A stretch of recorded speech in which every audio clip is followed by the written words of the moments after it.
Good morning guys, welcome to Defense Mania. This is Kajal Yadav. For all those who are new to our platform, I am Kajal Yadav and I have a wide experience of giving different exams like AFCAT, CDS, CAPF, INET, etc.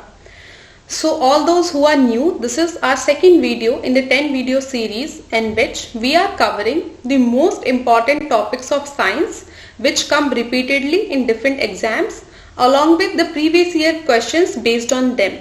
So this is our second video series. If you have not visited our first video on these topics, I would suggest you to first go and visit that video.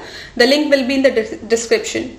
So this is our second video. So first of all, thank you so much for your good response on my last video and your appreciation. I truly express my gratitude for you all the guys. So this is our second video. Let's start.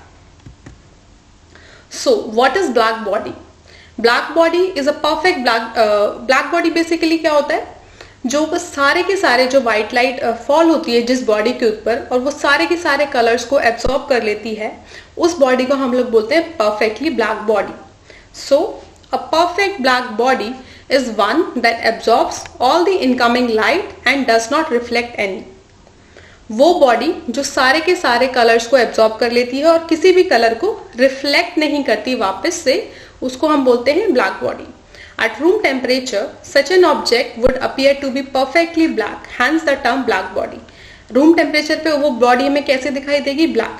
इसलिए इस body का क्या नाम होता है? Black body. Because ये इन appearance it looks black because it observes all the incoming light falls on it and does not reflect any black body. Okay, so before moving further, as I promised, I am announcing the names of the person who on my last video gave the answers correctly. The first name is Deepak Yadav, shortened to you guy. Then Tanu Singh, Lavkesh, Abhinav, Yash Jadhav and etc. There are many more names. I cannot announce all the names because it will result in wastage of time of others. But these were the few names that have given all the answers correctly that I have asked in my last video. So short on to you guys. If you keep studying like this, surely you will clear all your exams for which you are targeting. So now moving on. We have understood what is black body, which absorbs all the incoming radiations and does not reflect any other body, any other color. ठीक है? So this is a black body. All the radiations which are falling, it will absorb all the radiations and it will not reflect any radiation back.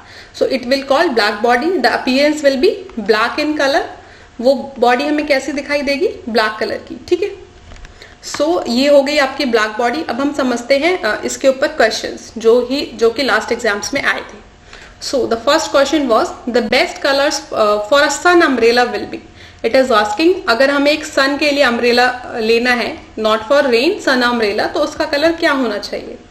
Option A black on the top and red on inside, black on the top white on inside, red on the top and black on inside and white on the top and black on inside. तो सी हमें umbrella ऐसा लेना है ना सन में जो हमें जो है हीट से प्रोटेक्ट करे, जिसके ऊपर सन की जो रेज हैं वो ना गिरे, वो सारी की सारी जो है ऑब्जर्व ना हो. सो अगर हम ब्लैक कलर का अम्ब्रेला लेते हैं जिसका जो टॉप है वो ब्लैक कलर का है, what it will do, like a black body it will absorb all the colours falling on it, all the white light, जो भी उसके ऊपर लाइट पड़ेगी इस वो अगर ब्लैक कलर का होगा अम्ब्रेला तो वो सारे के सारी लाइट को एब्जॉर्ब कर लेगा. एब्जॉर्ब कर लेगा तो जो है वो बहुत ज्यादा हीट रेडिएटिंग हो जाएगा, उसमें से बहुत ज्यादा हीट निकलेगी. बट हमें अम्ब्रेला ऐसा तो नहीं चाहिए ना सन में जो हमें और ज्यादा गर्मी दे, हमें ऐसा चाहिए जो कूल रहे. So black colour can not be on the top. ठीक है? So the two options first and second are wrong. Black colour on the top, because अगर ब्लैक टॉप पे होगा तो सारे के सारे जो हीट है वो एब्जॉर्ब कर लेंगे and you will feel very heat inside that umbrella. So option B and C are, A and B are wrong. Now C and D, red color on the top and black inside and white on the top and black inside. See, if we choose white color, so white color is a one which reflects all the colors. White color की क्या quality होती है कि ये सारे के सारे colours को रिफ्लेक्ट कर देता है. All the colors are reflected by the white color. अब सारे के सारे कलर्स अगर रिफ्लेक्ट हो जाएंगे that means no heat will come inside. अगर उसका व्हाइट कलर का होगा तो वो सारे के सारे कलर्स को रिफ्लेक्ट कर देगा और कोई भी जो हीट है वो अंदर नहीं आ पाएगी। तो हमारा आंसर क्या होना चाहिए, हमें ऐसा अम्ब्रेला चूज करना है which is white on the top and black on inside. So option D is the answer. Okay, इसका आंसर क्या होगा, ऑप्शन डी। ब्लैक क्यों नहीं लेंगे, because black will absorb all the colour, so as a result all the heat will come. But if we take white, it will reflect all the color, so it will be good in summers if we choose a sun umbrella of white color. ठीक है, so option D is the answer. Again I am requesting you to comment down all the answers. In the next video I will take the names of all the people who have given the answers correctly, and thank you again guys for your response on last video. Okay, so next is the blackboard seems black because, हमें जो black board है वो black दिखाई देता है क्यों, option A, it reflects every colour because ये सारे के सारे कलर को रिफ्लेक्ट कर देता है। Option B, it does not reflect any colour because ये कोई भी कलर रिफ्लेक्ट नहीं करता है। Option C, absorb black colour because ये ब्लैक कलर को ऑब्जर्व कर लेता है। या फिर option D, reflects black colour, या फिर इसलिए क्योंकि ये ब्लैक कलर को रिफ्लेक्ट करता है। सी, एनी ब्लैक क्यों दिखता है, ब्लैक की क्या स्पेशलिटी है, जो चीज ब्लैक बॉडी हमें जो होती है वो क्या करती है, सारे के सारे कलर्स को एब्जॉर्ब कर लेती है and does not reflect any colour. तो उसकी दो क्वालिटीज हैं कि ऑल कलर्स को एब्जॉर्ब करेगा और किसी भी कलर को रिफ्लेक्ट नहीं करता है। तो first option is it reflects every colour. Black board जो ब्लैक कलर का है that means it is a black body, तो वो क्या रिफ्लेक्ट करता है कलर को, no, it does not reflect any color, so option A is wrong. Option B, does not reflect any color, yes, black body black color को reflect नहीं, किसी भी कलर को reflect नहीं करता है। Option C, absorbs black color, ये बोल रहे हैं कि ब्लैक कलर को ऑब्जॉर्व कर लेता है, राइट, लेकिन it's not only black colour, ये व्हाइट सारे के सारे कलर को ऑब्जॉर्व कर लेता है। All colours means white light. See, हमने लास्ट वीडियो में पढ़ा था ना डिस्पर्जन, डिस्पर्जन में क्या था कि जो व्हाइट लाइट है वो 7 कलर्स में स्प्लिट होती थी। तो जो कलर होता है, जो लाइट होती है वो व्हाइट कलर की होती है जो फर्दर 7 कलर्स में स्प्लिट हो जाती है। तो ये कौन से कलर को, जो ब्लैक बॉडी होती है वो पूरी की पूरी व्हाइट लाइट को ऑब्जर्व कर लेती है, इसलिए वो सारे के सारे कलर्स को एब्जॉर्ब कर लेती है। So it absorbs black colour, no, it absorbs white light, white colour. So option C will become wrong and option D, reflects black colour, it does not reflect any color whether it is black, white or any other color, it does not reflect, so option D is wrong. So what is the answer, option B, that is it does not reflect any color, a perfect black body does not reflect any color. ठीक है, next, a perfect black body has a unique characteristic feature. एक perfect black body का unique feature क्या होता है, it is a good absorber only, it is a good radiator only, it is a good absorber and a good radiator, it is neither a radiator nor an absorber. तो black body क्या होती है, it is a good absorber and a good radiator. ये क्या होती है, सारे के सारे कलर्स को एब्जॉर्ब करती है और रेडिएट करती है। See, there is a difference between radiating and reflecting, so don't get confuse कि ब्लैक बॉडी कोई भी कलर को रिफ्लेक्ट नहीं करती है, but it is a good radiator, it radiate all the colours. ठीक है, रिफ्लेक्ट नहीं करता है बट रेडिएट करता है। So option C will be the answer. ठीक है, I want you guys to appreciate if you are liking the video in the comment section and with all the answers. Okay, this is the information for you. This can be useful if you are a defense aspirant and you want to clear any of these exams, whether it is FCAT, CDS, CAPF, ACC, NDA. ठीक है, अगर आपका कोई भी इनमें से कोई भी एग्जाम अगर टारगेट कर रहे हो तो we have a course running on Defence Mania app. You can download it from Google Play and on that you will get a 10% discount on any course whether you buy any of these if you use the code that is Kajal10. अगर आप मेरा code use करते हो you will get 10% discount. See, on YouTube we cannot cover all the subjects in detail, so if you want to study in detail and all the subjects, like here I am covering physics, अभी तो मैं सिर्फ physics पे ही 10 videos लाने वाली हूँ, but if you want on chemistry also then let me know in the comment section. So अगर आप ऐप में जाते हो तो उसमें आपको chemistry, physics, biology, polity, geography, history, current affairs, not only these lectures on these subjects but also with all their PDFs will be there and MCQ, that is mock test will be there. तो defence mania में जाके course खरीदने का फायदा ये होता है कि उसमें आपको मॉक टेस्ट भी मिलते हैं और पीडीएफ भी मिलते हैं। वीडियोस आप यूट्यूब पे एक बार देखते हो, दोबारा पढ़ना है तो आपको दोबारा से वीडियो खोलनी पड़ेगी, लेकिन आपके पास अगर पीडीएफ होता है you can easily revise. So I am not advising, मैं ये नहीं बोल रही हूँ कि सबको कोर्स खरीदना है। See all who can afford, because very reasonable and pocket friendly courses are available on Defence Mania. अगर आपके पास इतना पॉकेट फ्रेंडली है अगर लगता है आपको, तो आप जरूर जाके कोर्स खरीदिए। And don't forget to use my coupon code that is काजल10। इससे आप अगर खरीदोगे ये कोड लगा के तो आपको 10% एडिशनल डिस्काउंट मिलेगा। Otherwise if you are not that well, if you are not able, तो you can focus on your studies with the help of YouTube videos and your books. लेकिन अगर आपको सब कुछ शॉर्ट में चाहिए, एक जगह पे कंसोलिडेटेड चीज में चाहिए, पीडीएफ्स की फॉर्म्स में चाहिए, तो उस पे जाके आप हमारी जो ऐप है उस पे जाके डाउनलोड कर सकते हैं और मेरी जो मेरा कोड है उसको अप्लाई करके 10% एडिशनल डिस्काउंट पा सकते हैं। So this was the information from my side. So let's now move on to the topic. Okay, next is waves. Waves क्या होती हैं? It is very important topic because इसके ऊपर कम से कम 7-8 क्वेश्चन ना, मतलब 7-8 टाइम से ही हर 2-3 साल में 2-3 ईयर्स में 7 to 8 क्वेश्चंस डिफरेंट फॉर्म्स में इस टॉपिक से बनता है। This is very very important topics, waves. So waves क्या होती हैं? हमारे पास 2 टाइप की वेव्स होती हैं, mechanical waves and electromagnetic waves. Mechanical waves किसको बोलते हैं हम लोग? जो मीडियम की हेल्प से ट्रेवल करती हैं। Medium means air, water, anything they can require a medium for traveling, but जो electromagnetic waves होती हैं they do not require any medium for the travel, like they travel in vacuum। ठीक है, वो vacuum में travel करती हैं, उनको किसी भी मीडियम की जरूरत नहीं होती है for travel. So waves are, we have 2 kinds of waves, mechanical waves and electromagnetic waves। Mechanical waves अब में कौन कौन सी वेव्स आती हैं? Longitudinal and transverse. जो मीडियम की हेल्प से चलती हैं वो लॉन्गिट्यूडनल भी हो सकती हैं और ट्रांसवर्स भी हो सकती हैं। लॉन्गिट्यूडनल क्या होती हैं?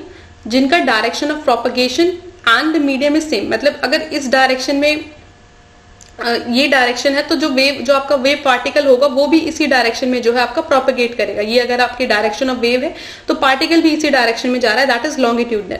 लेकिन अगर आपकी ये डायरेक्शन ऑफ वेव्स है और पार्टिकल आपका ऐसे वाइब्रेट कर रहा है अप एंड डाउन, मतलब उसके परपेंडिकुलरली वाइब्रेट कर रहा है, that will be a transverse wave. तो उसको हम क्या बोलेंगे? Transverse wave.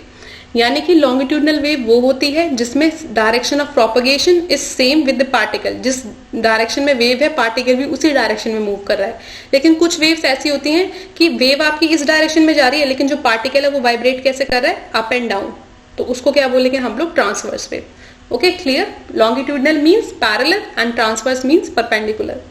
ठीक है, अब मैकेनिकल वेव होती हैं जो मीडियम की जरूरत होती है। मीडियम में वो 2 तरह से ट्रेवल करती है, या तो वो मीडियम में पैरेलली ट्रेवल करे तो that means it is a longitudinal wave, या फिर वो मीडियम में जाके ट्रांसवर्सली ट्रेवल करे यानी कि परपेंडिकुलरली ट्रेवल करे तो उसको बोलेंगे ट्रांसवर्स वेव। अब कौन कौन सी वेव्स हैं जो मैकेनिकल वेव्स की कैटेगरी में आती हैं, कौन कौन सी इलेक्ट्रोमैग्नेटिक? सो जो कैथोड रेज हैं, कैनाल रेज हैं, अल्फा, बीटा, साउंड वेव्स और इलेक्ट्रोमैग्नेटिक वेव्स, ये सारी की सारी आपकी मैकेनिकल वेव्स में आती हैं। सी यूपीएससी पता है कैसे क्वेश्चन बनाता है? यूपीएससी में क्वेश्चन क्या होता है? वो पूछेगा लाइक उसने बोल दिया कैथोड रेज। कैथोड रेज की वो 4 प्रॉपर्टी दे देगा जिसमें से एक स्टेटमेंट होगी कि cathode rays are mechanical waves. So this is a right statement. अगर वो बोलता है cathode rays are electromagnetic waves then it will be a wrong statement. तो उनकी प्रॉपर्टीज में से एक प्रॉपर्टी हमेशा ये भी होती है जब भी वेव्स की बात करते हैं कि वो किस टाइप ऑफ वेव है, मैकेनिकल है या फिर इलेक्ट्रोमैग्नेटिक है। तो इसलिए आपको आइडिया होना चाहिए कि कौन सी वेव्स मैकेनिकल के कैटेगरी में है और कौन सी electromagnetic. So this is second is your electromagnetic wave. इसमें कौन कौन सी वेव्स आती हैं? Gamma rays, X rays, UV rays, visible rays, infrared, short wave, short radio wave and long radio waves. ठीक है, तो एक्सरे जो है, एक्सरे के ऊपर बहुत बार क्वेश्चन बन चुका है। एक्सरे कौन सी वाली है? इलेक्ट्रोमैग्नेटिक। रेडियो वेव्स कौन सी हैं? इलेक्ट्रोमैग्नेटिक। साउंड के ऊपर बहुत बार क्वेश्चन आ चुका है, साउंड वेव और कैथोड, इन दोनों में से। सो कैथोड कौन सी है? मैकेनिकल। साउंड वेव कौन सी है? Mechanical waves. Okay, so I hope this is clear to you. Okay, this is very important diagram. I will suggest you to take the screenshot of this because in this lot of information is there on which questions come. So first information क्या है? wavelength का क्या order है? See, wavelength क्या होती है? जैसे कि यहाँ से एक wave है, ठीक है, ये एक ट्रफ है, ये उसका क्रस्ट है, तो यहाँ से यहाँ तक का जो डिस्टेंस है इसको क्या बोलेंगे हम? One wave. ये होगी आपकी वन वेव। तो इस वेव की जो लेंथ है यहाँ से यहाँ तक, ये क्या हो गई? Wave length. ठीक है, तो वेवलेंथ क्या होती है, आपको समझ में आ गया। एक क्रस्ट से एक ट्रफ तक का जो डिस्टेंस होता है दैट इज योर वेवलेंथ, ठीक है। अब ये वाली जो वेव है इसका वेवलेंथ बड़ी है बिकॉज इसमें जब हम दो क्रस्ट को देखते हैं तो वो इतना डिस्टेंस कवर कर लेते हैं। दो क्रस्ट के बीच में कितना डिस्टेंस है, सपोज करो ये 2 मीटर्स है, लेकिन अगर मैं यहाँ की दो वेव्स लूं तो इनकी जो दो वेव्स के या दो क्रस्ट के बीच में डिफरेंस है वो कितना है, शायद 0.2 मीटर होगा, ठीक है 0.2। ये 0.2 मीटर है, 2 मीटर है, दैट मीन्स इस वाली जो वेव की वेवलेंथ है वो बड़ी है, it is a longer and it is short इसकी वेवलेंथ। तो आपको समझ में आ गया वेवलेंथ क्या होती है, डिस्टेंस एक वेव का, यहां से यहां तक का जो डिस्टेंस है ये क्या है, एक वेवलेंथ, ठीक है। अब ये वेव है इसकी वेवलेंथ कम है, ये वाली वेव है इसकी वेवलेंथ ज्यादा है। So you got the idea कि व्हाट इज अ वेवलेंथ, ठीक है। अब हमें देखना है कि जो भी रेज होती हैं आपकी स्पेक्ट्रम में उनकी वेवलेंथ का ऑर्डर क्या होता है। तो रेडियो वेव से हम स्टार्ट करें तो सबसे हाईएस्ट वेवलेंथ होती है रेडियो वेव की और सबसे शॉर्टेस्ट किसकी होती है, गामा रेज की, ठीक है। तो रेडियो से स्टार्ट करके गामा तक, तो रेडियो वेव की highest, then microwave, then infra, then visible rays आती हैं, फिर आपकी अल्ट्रावायलेट, फिर एक्स रेज, फिर गामा रेज, ठीक है। तो सबसे ज्यादा हाईएस्ट वेवलेंथ किसकी होती है, रेडियो वेव्स की, और सबसे कम जो वेवलेंथ है वो किसकी होती है, गामा रेज की। रेडियो वेव्स की होती है हाईएस्ट वेवलेंथ, ठीक है। So it is written here longer wavelength, longer frequency, lower frequency and lower energy. जिस वेव की वेवलेंथ ज्यादा है उसकी फ्रीक्वेंसी ऑपोजिट है, फ्रीक्वेंसी और वेवलेंथ का ऑपोजिट रिलेशन होता है। फ्रीक्वेंसी क्या होती है, number of vibrations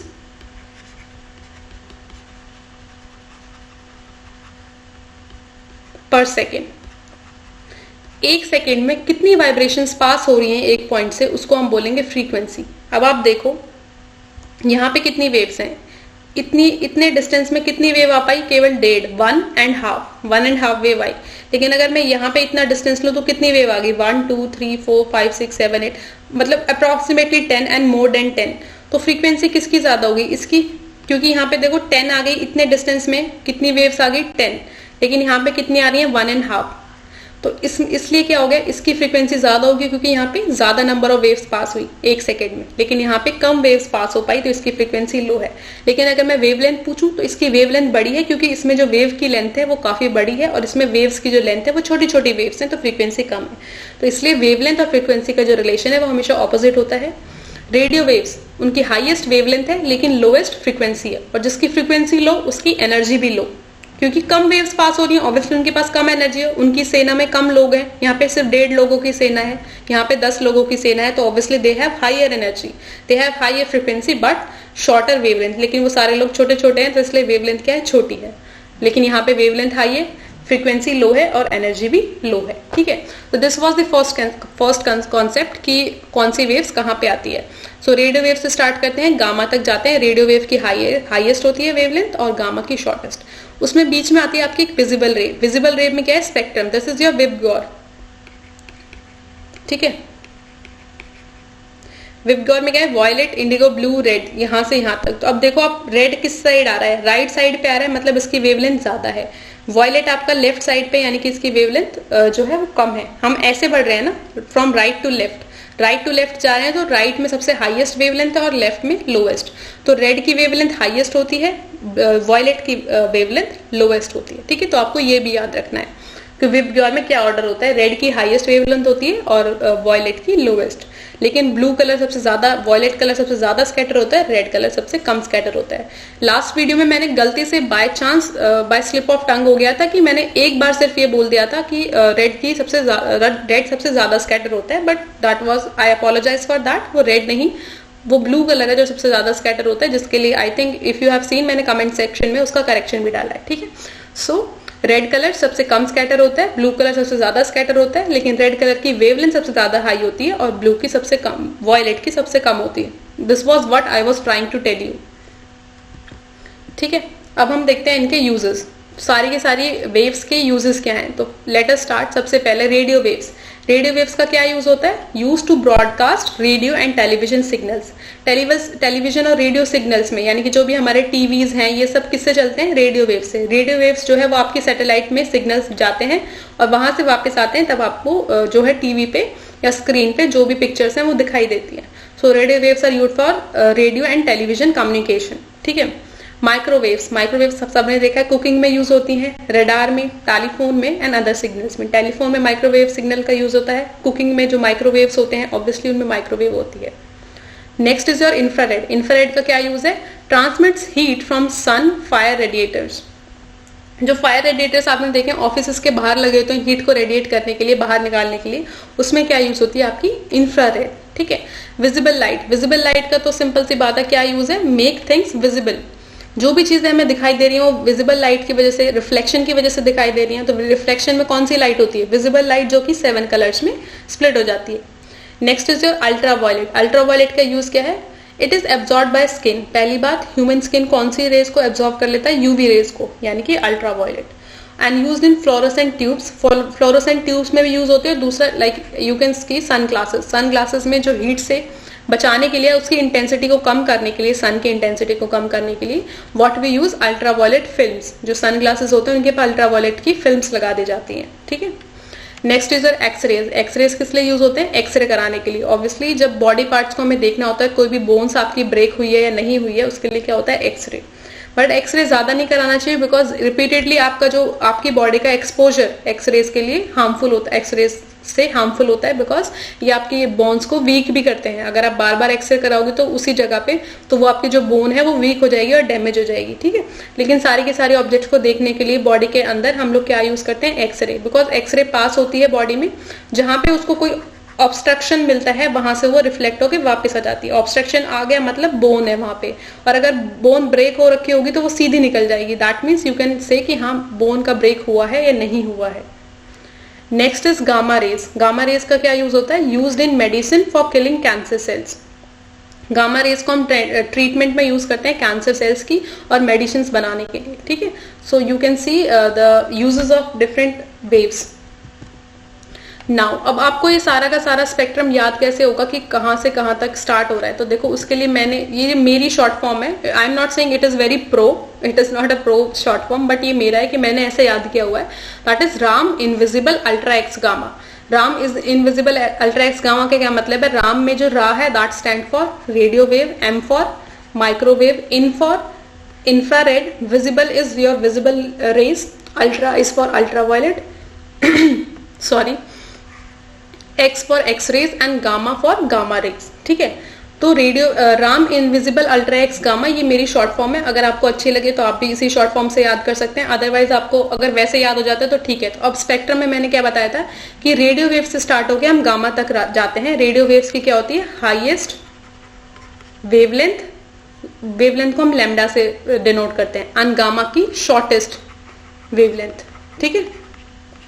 so highest किसकी है? रेडियो की। शॉर्टेस्ट किसकी है? गामा की। ठीक है। अब आपसे कोई भी पूछ ले कि विजिबल रेज की जो वेवलेंथ है वो हाईएस्ट होती है अल्ट्रा रेज से, तो yes it is true, because वो स्पेक्ट्रम में उसकी नंबरिंग क्या है? Ram invisible ultra X gamma. सबसे पहले radio, then micro, then infrared, then visible, then ultra, then X and then gamma. ठीक है। ये 7 रेज हैं जिनका ये ऑर्डर है। और विजिबल रेज में क्या था? आपकी 7 कलर्स, यानी कि विबग्योर। विबग्योर में क्या था? जो विबग्योर में जो रेड है उसकी हाईएस्ट वेवलेंथ एंड वॉयलेट की लोएस्ट। ठीक है। ये याद रखना। Okay, the next important wave is sound wave. It is a special case studies we are dealing with, because sound wave बहुत इंपॉर्टेंट है, इसके ऊपर क्वेश्चंस बनते हैं।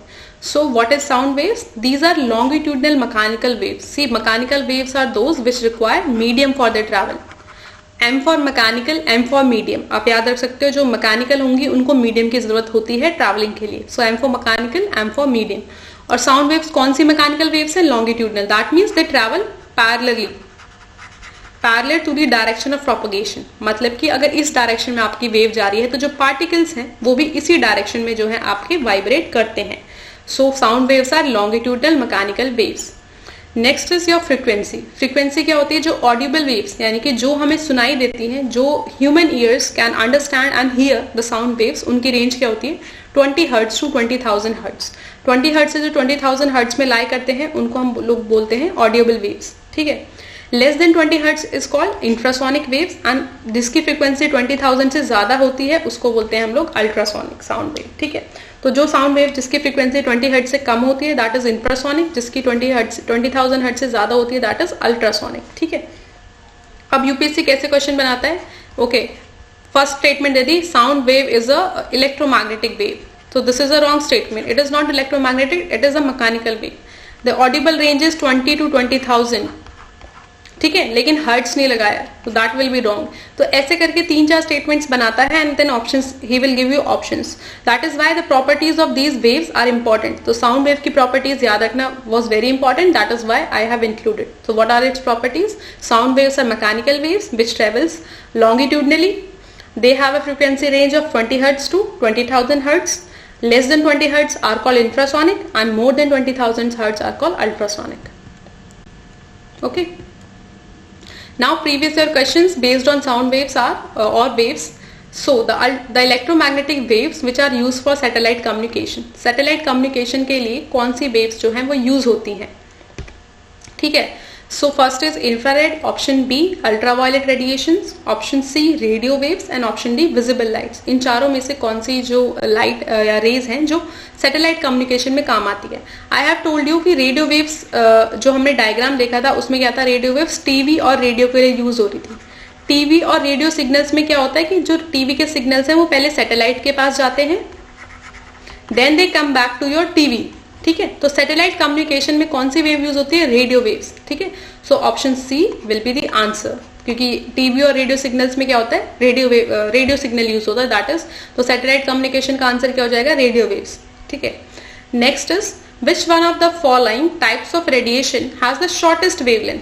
किस वेवलेंथ, इनमें से किस रे की शॉर्टेस्ट वेवलेंथ होगी? सी, मैंने आपको अभी एक ट्रिक बताई थी याद करने की, that is Ram, invisible, ultra, X and gamma. ठीक है. So ra for radio, M for micro, in for infrared, visible for visible, ultra for ultraviolet, X for X rays and gamma for gamma rays. ठीक है, तो मैंने आपको trick बताई थी जो राम से स्टार्ट होके आर फॉर रेडियो वेव्स, इनकी थी हाईएस्ट फ्रीक्वेंसी, हाईएस्ट वेवलेंथ, और इनकी थी लोएस्ट वेवलेंथ गामा रेज की. ठीक है. अब पूछ रहा है इसमें से शॉर्टेस्ट वेवलेंथ किसकी है? तो हाईएस्ट तो है रेडियो वेव की और शॉर्टेस्ट है आपकी गामा रेज की. तो gamma rays is not in the option, gamma rays तो है नहीं. तो देखो रेडियो वेव्स तो हो नहीं सकती बिकॉज इसकी तो हाईएस्ट होती है वेवलेंथ, तो ये ऑप्शन ए तो गलत है. बचता है विजिबल, इंफ्रारेड और अल्ट्रावायलेट. गामा की लोएस्ट होती है लेकिन गामा रेज ऑप्शन नहीं है. उसके बाद किसकी लोएस्ट होगी? गामा के बाद एक्स रेज की. एक्सरे भी ऑप्शन में नहीं है. एक्सरे के बाद सबसे शॉर्टेस्ट किसकी वेवलेंथ होती है? अल्ट्रा की. अल्ट्रावायलेट इज एन ऑप्शन, तो option D will be the answer, that is ultraviolet rays. Shortest wavelength किसकी होती है? अल्ट्रावायलेट रेज की. Okay. Next question is sound waves can not travel through.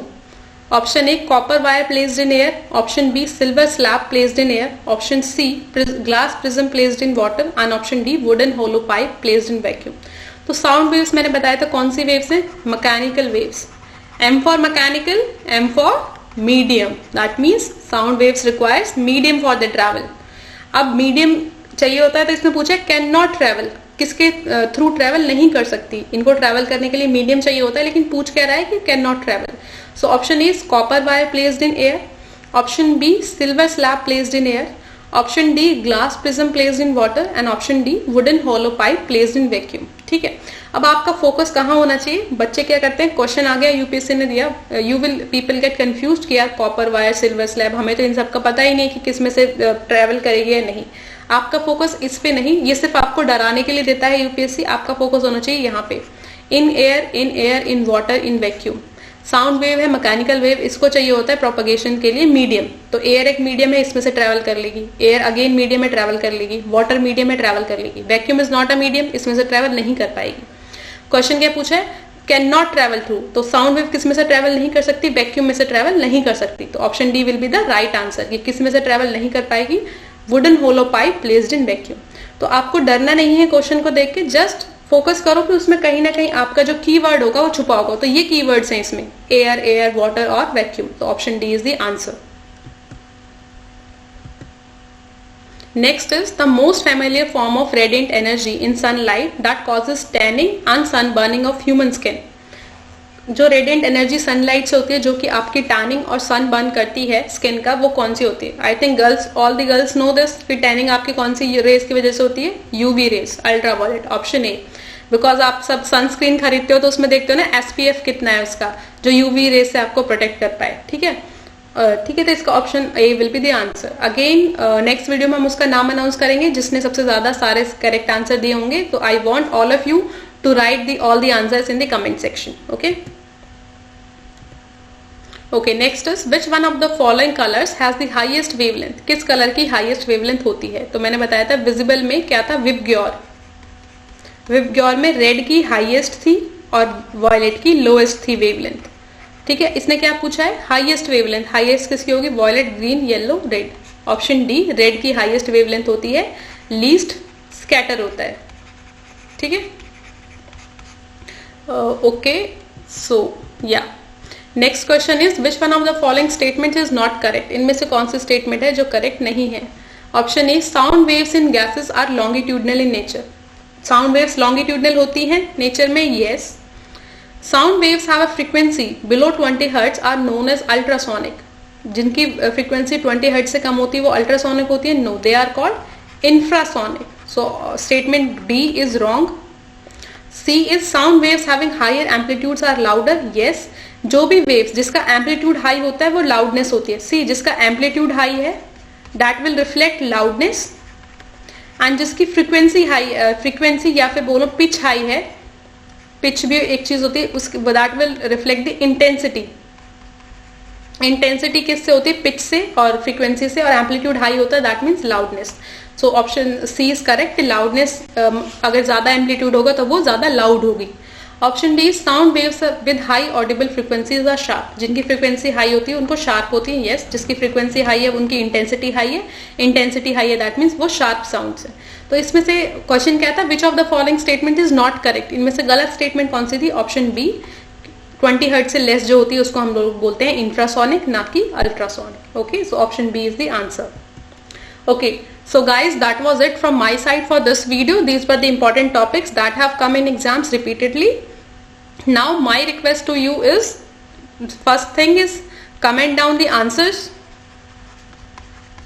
Okay, now I am thinking कि अब इसके बाद third video आनी चाहिए नहीं आनी चाहिए। You will tell me if you appreciate this video. if you अगर इस वीडियो का अच्छा रिस्पॉन्स आता है तो then we will I will make third video also in this 10 video series. And third thing is I am planning कि हम लोग live session करें या फिर ऐसे ही videos, ठीक है।